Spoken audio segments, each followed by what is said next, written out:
Everywhere around the world, they're moving to Arizona. Hi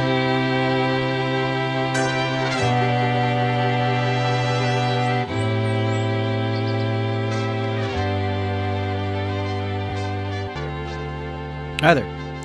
My name is Charles Ray Dawson, an associate broker and residential sales manager for ProStar Realty. This is the Unnamed Real Estate Podcast, episode 102.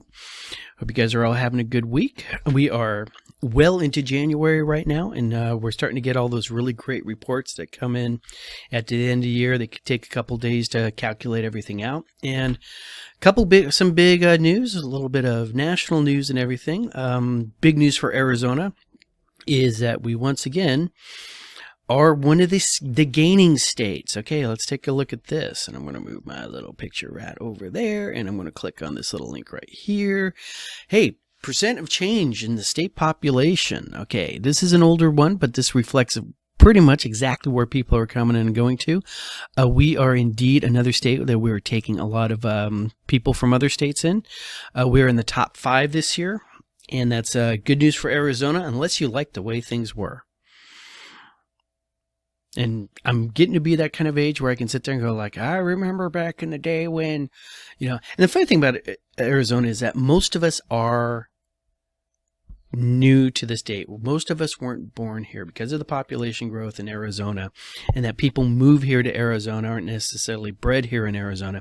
When you meet a true, especially in Phoenix, but one of those like, I was born in Arizona, I went to this high school, They're a special and a rare breed, and they have like a little instant friends with each other kind of stuff. Well, the rest of us, we're just newcomers, right? And but once again, Arizona is the place to be. The big states that are called out on the report that I was looking at showed it was pretty much Arizona, Texas, Florida, the Carolinas, and Tennessee. Those seems to be the big, receiving states and everything. The big losing states were, California, New England, New York, Michigan, Illinois, those states. So there was a map that came up with it, but it was color coded, and it was color coded wrong. All right. And I didn't like the way that looked. So I went to this one just so you can look at a picture of the map, sort of see where everything's going. And this is projected to continue on. When people keep asking me, when are housing prices going to drop in Arizona, I look them right in the eye and say, when California stops sucking.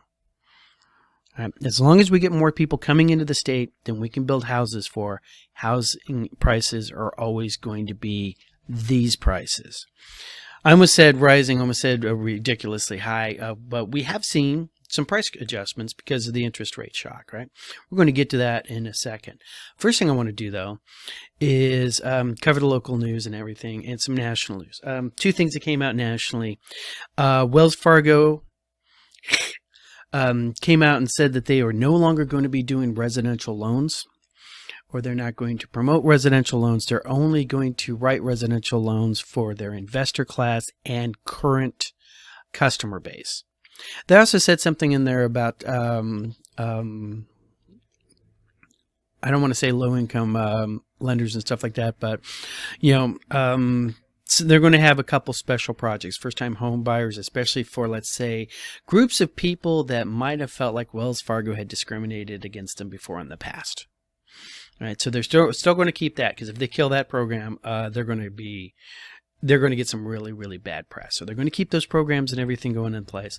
But you're not going to have that Wells Fargo. You have no relationship with them. And next thing you know, they're asking, hey, you want to get a loan from us? I've heard 2 different stories on that. One said that they were worried about the profitability of those things. And the other one that came up from a lender channel that I follow was saying because of the federal, the consumer federal, the CFPB, any of those guys, right? That's government organization that sort of is the watchdog on lenders. And if I was a professional, I would have wrote that down in my show notes and I could have rattled it off to you right away. But I'm not. I'm a real estate agent. All right. If you got somebody out there who's spending more time doing their video than they're real estating, they are a YouTube influencer. They're not a real estate agent. Anyway, this government organization that sits there and regulates these industries. Well, if you don't write home loans, then they don't have to look at you, and this eye of Sauron moves over to somebody else, like Bank of America, perhaps. So we're going to take a look and see if there was some talk to say maybe the big institutional lenders or the big banks whose primary market is not residential lending might be getting out of that, which is going to be good news for our lower down lenders, our individual loan guns out there, because they're not going to have to deal with, losing that percentage of the population, their customer base, to these big institutions. It's going to make life a hell of a lot easier for real estate agents, because there are a few other things, but one of those things that just makes your heart drop is when that brand new buyer that you've been talking with says, oh, I'm going to get my loan through big institutional bank, because it's going to be a bad time. You're going to have a rough transaction, right? These guys, since their primary goal in life, their primary way of making money is not necessarily going to be loaning money to people to buy houses, it's just another little cell in the Excel spreadsheet for these guys. Their loan officers, their loan coordinators, the people that you work with on there tend to be working out of call centers. They're not as good as working with a regular person who's maybe working for a smaller lender, a local lender. Maybe they're an independent broker and they're working, for themselves, and they have trade lines. You're just not going to get that kind of customer service. And you never know when underwriting is going to come in and screw up your deal. I had a buyer a couple years ago, lovely lady, Beth. I loved having Beth. And she's like, Ray, I want to buy a house. And I'm like, okay, Beth, let's go buy you a house. And Beth is like, Ray, I'm going to go with Wells Fargo because I've been with them for a long time. I'm like, no, Beth, please don't go to Wells Fargo. Oh, it'll be fine. I love them. They take care of me. So anyways, Wells Fargo didn't take care of Beth. We find a property. I call up the Wells Fargo person. I say, here's the property. Are you guys good with that? He looks it up and says, yeah, we are good with that that condo association. We're good with that HOA. Write the loan contract. We are ready to go. And 3 weeks before closing, I get a call from Wells Fargo saying, yeah, we're going to deny your loan. I'm like, what happened? What happened to Beth? Oh, nothing's wrong with her. She's great. She's wonderful. Yeah. But underwriters took a look at the condominium complex, the townhome complex that you're buying into. And because the townhome complex is not putting in our mandatory requirement that they put X amount of money into not repairs and not renovations, but improvements on the general community property and everything like that, we're not going to write the loan. Still got it done. I had to do some scrambling. I had to find a lender for her. I did a little research foo and found somebody who had written in that townhome and it closed just within the last 6 months. Called them up to direct, and we got that thing done. And we got it done we didn't get it done in 3 weeks. It took us 4 weeks because we had to, like, a couple days extra. But she still got the house. Last time I talked to her, which is a couple days or weeks ago, she still loves it. Winning. So that's what the Wells Fargo getting out of lending is going to mean to you guys. Lenders are going to be a little bit happier. Real estate agents are going to be delighted. And hopefully you, the consumers, aren't going to have these traumatic events like, people have when they go to these institutions. All right? If you work for one of these big institutions and want to have a conversation about that, you can leave threatening death threats in the comments below.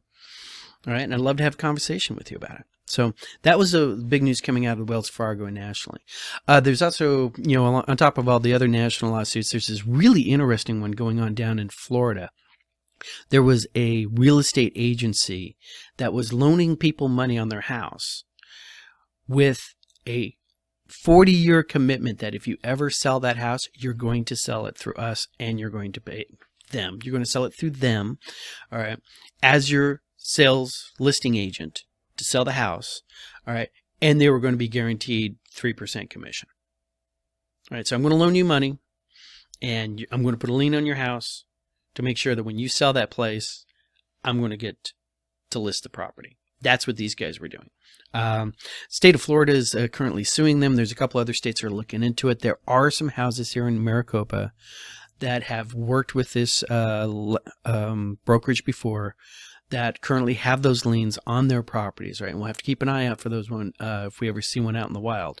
Not enough to make it really a big thing, but just one of those local impact from national news. So I'm going to keep track of that, because it's going to be interesting to see how that plays out from a legal standpoint. If everybody got into a contract with, to get into a contract, and everybody was happy at the time until it was time to exercise it. So talking about our numbers and talking about what's going on here in Phoenix and everything, especially Maricopa, let's go to the numbers, and we will, because these actually shocked a few people. Didn't shock me. Didn't shock listeners to this YouTube channel. But I think I did see a couple people who were a little not wigged out, but like that. That's funny kind of stuff. But these are the numbers for January 11th, 2023. Actives this week are 16,210, down 94, continuing the drop that we've seen since the beginning of November. New listings though were at 1,583. That's up 602 from the previous week. Now contracts were 1,923, up 610, and closings last week were 982. Our coming soons jumped up to 556. And the Crowdfoot report numbers that we have in, our supply is coming in at 69.9, which is down a bit from last week. Our demand is up a bit more at 72.9, and our Crowdfoot index number is actually 104.2. Still very much in balanced market size. What these numbers did that confused a lot of people is they're used to seeing actives go up right at the 1st of January. Now, if you look at the delta, how far we've been dropping weekly, all right, 94 is still down, all right, but definitely not at the rate we've been seeing over the last month or so. And these new listings, all right, 602 new listings, all right, that's a third more. It would be a half more than what we got last week, all right? A lot of people are surprised. Wow, all these new listings coming on, but they're expecting to see the active number have gone up this week. And what threw that off? This contract number, 1,923 contracts. That's pending, under contract, looking for backups, or contracts with a buyer's contingency to sell their own property. Went up 610. This is apparently a big surprise for some people. It's not a surprise if you were actually out on the streets last week. All right. It got crazy. All right. It really, really did. I mean, literally, I am doing a remote viewing with the house, all right, with my camera, and we are running into other people looking at that same house. Haven't seen that for the last 3 months. All right. I got calls on listings that, it's like, hey, yeah, we're already about to close on this, and why are you suddenly calling me out of the blue? And where were you 3 months ago? Big reoccurring things, and everybody's showing more activity. Every agent that I talk to, for whatever reason, I ask them, hey, what do you see out there? Right. Even the open door agent was coming back and saying, yeah, I'm suddenly getting blown up over here. People are requesting information. They're looking at our houses. It's like everybody came out of the woodwork. All right. And we can see this on our next chart. These are the Crowdfoot index numbers going down to the individual cities. All right, let's take a look at this. Okay, we have up here at the top, there's Fountain Hills still leading the pack. All right, but they went 18%. They're at 174. That is serious seller market. All right, Paradise Valley 161, seller market.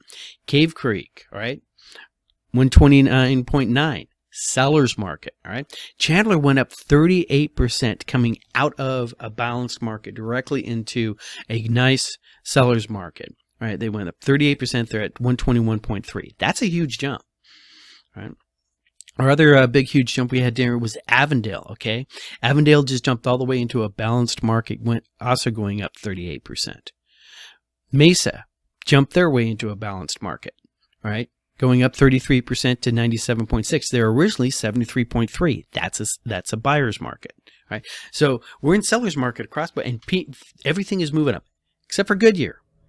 Really don't know what the hell's going on out there in Goodyear. Right? If somebody knows, please let me know. Did some major project get canceled or something? But for some reason, Goodyear is the location that keeps trending down week over week. Right. Big buys out there. If you are looking for the deals, if you want to be in a strong buyer's market, or your buyer's market is Buckeye, Maricopa, and Queen Creek, and Goodyear. Surprise is a weaker buyer market. Peoria is a weaker buyer market. Gilbert, now we're in balance. Remember, if we're between 90 and 110, we are in balance. So our balanced markets are Glendale, Tempe, Mesa, Avondale, and Gilbert. Right.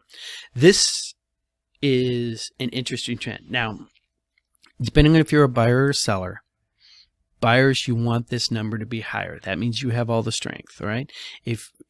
Sellers want this number to be high. Buyers, all right? If you're a buyer in Buckeye, you're having a good time. All right? If you're a buyer in Fountains Hills, you're going to be having a bad time. All right? So remember how this thing tracks out. And we're going to keep tracking this. One other thing I want to point out, pay no attention to Paradise Valley over here. They jumped up into a seller's market at 57.5% delta on that. They went from 102 to 161. Paradise Valley is small. It's very luxury prices.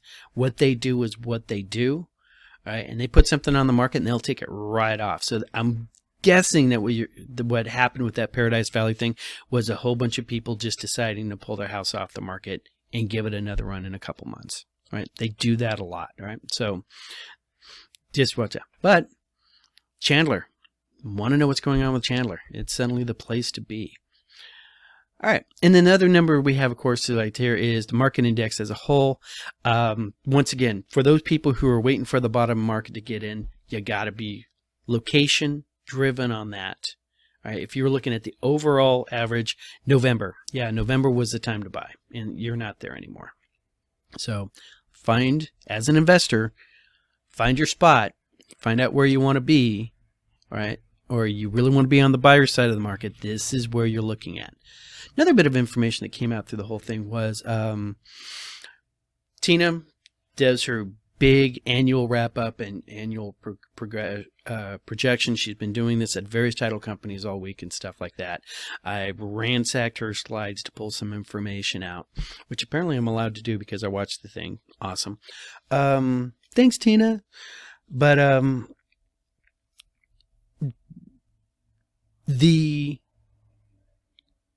one of the interesting things is you're not seeing housing prices drop that much anymore. We're definitely down from May, right? May was our peak. We covered that last week, right? They're definitely down from May. But at a certain point, they sort of plateaued, and it was the concessions that were coming in. Remember a couple months ago, I was talking about how concessions are a thing. Your sellers have to know that they're going to be putting up concessions.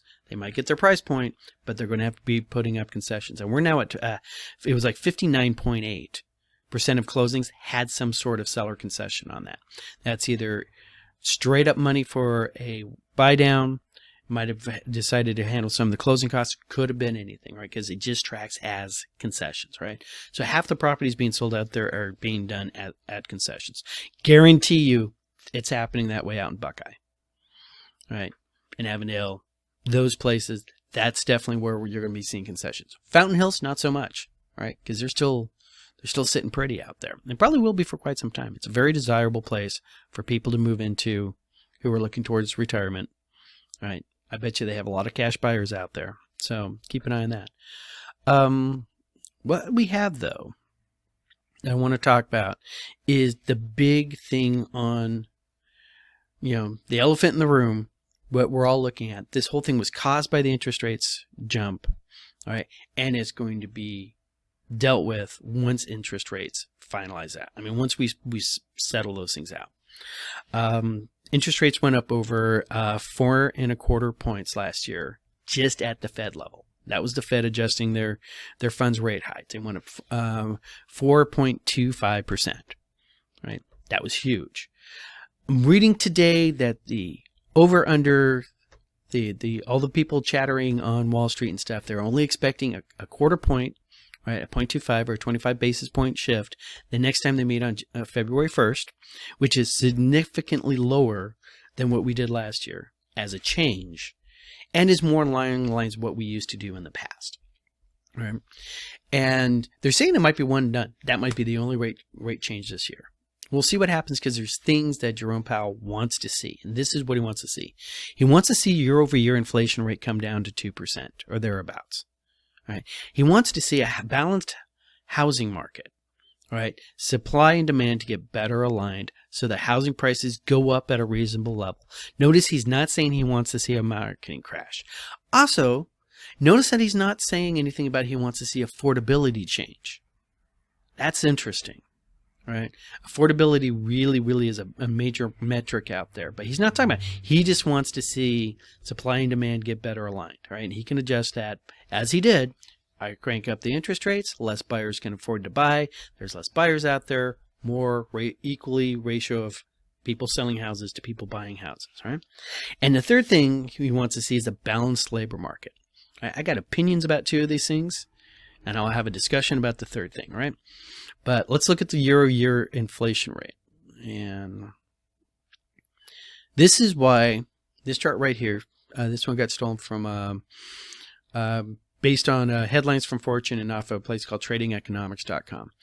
This is the statistical reason why you're going to see interest rates go into the 2%, probably around March and May.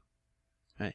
And it's because they track that number. When you hear inflation is at fill in the blank, they are tracking it from what it was a year ago to what it is today.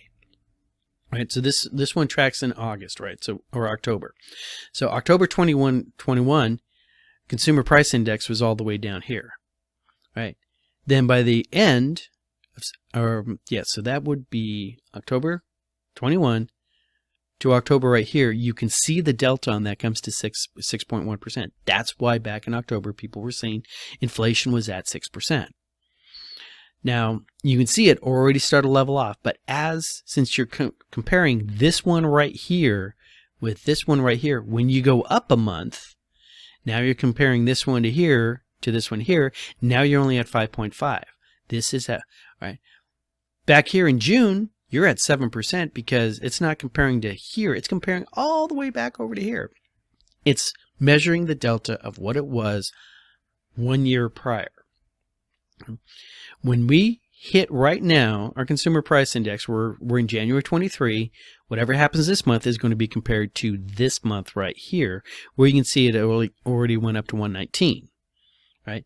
That's up 2 from the 117, so we just lose 2% of our inflation off the top. Make sense? That was what they were talking about a couple weeks ago when we were talking about how people were starting to project interest rates being down into the 5s again by, spring quarter. Maybe start seeing them at the beginning of the year, this year, and start seeing them in the spring quarter. We'd start seeing the interest rates come down to 5.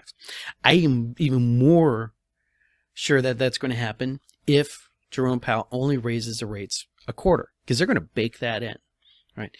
And just to let you know what I'm seeing on the streets and through a phone call with Jeff Corrin, the lender, we're seeing 5s. There's the 5. All right. I've been saying when you see 5 start coming in, you're going to start seeing the buyers come in. All right. The buyers started showing up a week before we hit 5s. Imagine what this week's going to be, or maybe next week. Put a thumbtack in this. Let's have that conversation next week to see if I'm right. All right. But I think more and more buyers are coming back or coming in. Right. They're able to get a 5% interest rate, a 5.875. All right. With 1 point towards buying down the rate. That's 1% of the borrowing amount. Right. Every seller out there would be happy to agree to 1 point to buy down the rate unless they're in Fountain Hills. All right. So this is where we all start kicking loose. Now the other thing we had on there, okay, remember, year-over-year inflation rate, balanced housing market. We already talked about that all the way up here. This number right here. Here's your balanced market, 104.2. We've been balanced for quite some time, right? So he's got that. What's the third thing he's looking for? This is where it gets fun. I've literally had a great conversation with a friend of mine on Facebook the other day discussing about what is going up with employment. All right. There's a gentleman that I was listening to on a podcast who's talking about how many basically people out there who could be working right now or who are not working. Right. He's thinking that is this gray part right here. Okay. But this chart that you're looking at, all right, shows the labor force participation rate. How many people out there who are actually participating and working? As you can see, this aging outline right here is people getting older and deciding to retire. Remember, guys, last quarter, fourth quarter of 2022, was where the midway point between baby boomers hitting the age of 65 hits. We're going to start seeing those boomers Boomers retiring every year start going down and down and down, as they've all will eventually have retired. And you're always going to have the population of like real estate agents who never retire. But you're going to, you're going to start seeing that starting to go down here in a bit, right? Elevated unemployment is the actual economic unemployment where, hey, there wasn't a job for me to find. Notice that's really, really small right now, all right? But it's this other bit that they're trying to figure out what it is, right? One argument of this, what this other bit is literally people who do not want to work or are working for less. Maybe they're Uber drivers, Uber Eats, that kind of stuff. Are they actually figured as being employed, right? The gig economy, that's this little gray part right there. And the gig economy is driving economists nuts because they can't track it. Right? They got to come up with the metrics to figure out how to track that thing, right? But really, really, really want to, Powell over here, all right, wants to see a balanced labor market, right? And he considers this labor market out of balance, all right? And we will see what happens with that. Because remember, if employers can't find enough employees, they got to pay more. Shock, horror, how terrible.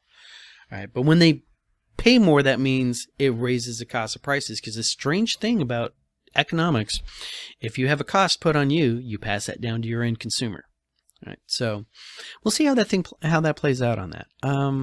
One other chart I wanted to show with you guys before we get close to wrapping up here. All right. People were wondering when their price drop was going to happen, okay? There's a 12% price drop right here from May when we peaked out to December. We covered this last week, all right? You can see average price per square foot as it goes up and down based on the delta between demand and supply, all right? Average price drops down when it's a serious buyer's market, like we did right here, right after the crash. You can see it go up when supply is low, demand is high. Right? Where are we going to bottom out on here? That's a $64 question. A lot of people are asking about that. And they're asking about that because they're concerned about the future. If we maintain a balanced market, all right, meaning a balanced market of, Comfort Market Index is going to be somewhere between 90 and 110. If we continue that, right, you will see how homes appreciate at some percentage above inflation. If we have inflation gets back down into the 2, right, you can see a 2% appreciation plus 2% plus continuing on. For some reason we have an inflation rate spike or stuff, you're still going to see that. That's a basic drive on that. But we're looking at interest rates going down in the 5s. We're seeing a whole bunch of inventory coming. Our seasonal inventory rush is here. But where are these buyers all coming from? That's the fun question. And a lot of them just is pent-up demand because they weren't there all last year. They still have the same need to be in housing. All right. That's the one thing everybody has in common. Everybody likes a roof over their head, except for some crazy hippies out there. Right? So that's the big driver on this. So that's pretty much the end of this week. Thank you guys very much for watching. I haven't got like an entire thing set up in my head of what we're going to be covering for the next couple episodes, so I'm just pretty much going to wing it like I did this one. So y'all know the routine by now, all right? Watch your children and pets around the water. Even if in the wintertime, if they're not going in the pool, they can always fall into the pool, all right? Work your circles. Have a great weekend, and I'll see you guys all next week.